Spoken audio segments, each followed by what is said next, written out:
Imagine having a child who tragically passes away, and then being blessed with another child who seems to replace them.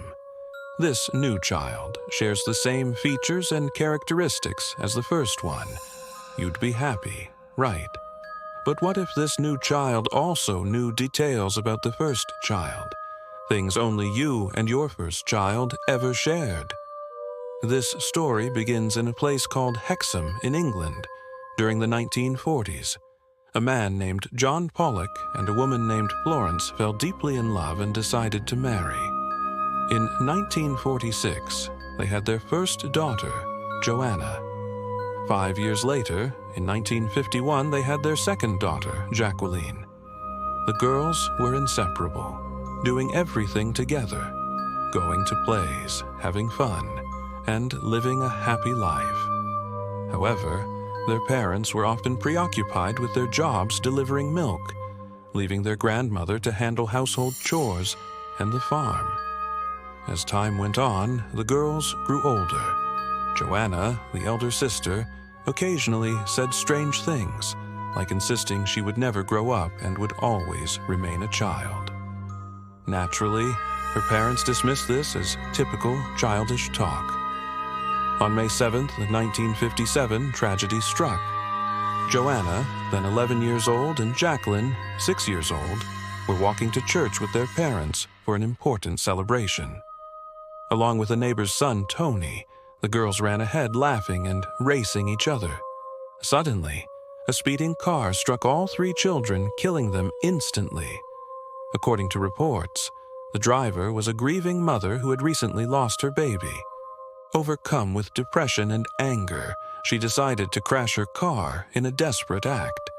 Upon seeing the children, her grief turned to jealousy, and she intentionally ran them over. The loss was devastating for the Pollock family. Florence, the mother, was inconsolable, while John tried to remain composed. However, their grief led to frequent arguments. John often made strange comments, saying, "We will have 2 more children." Florence found his words unsettling. A few months later, Florence discovered she was pregnant. Strangely, John insisted it would be twins, even though her doctor initially confirmed only 1 fetus. A second opinion revealed that Florence was indeed carrying twins.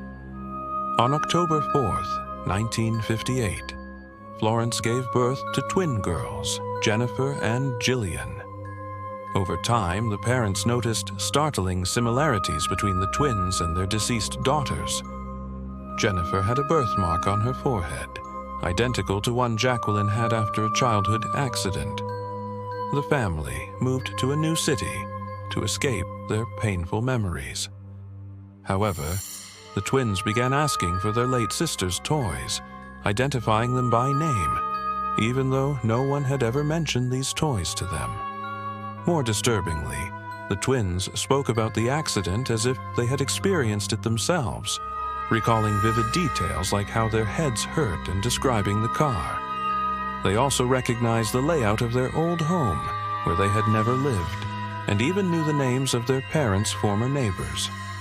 By the time the twins turned 13, they stopped remembering these strange details. But the case caught the attention of Dr.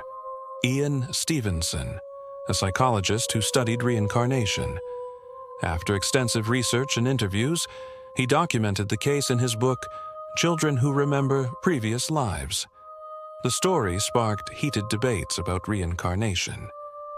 Some saw it as undeniable evidence, while skeptics argued that the parents might have unintentionally influenced the twins by sharing details about their late sisters. So, what do you think? Could this be proof of reincarnation, or is there another explanation? Share your thoughts in the comments.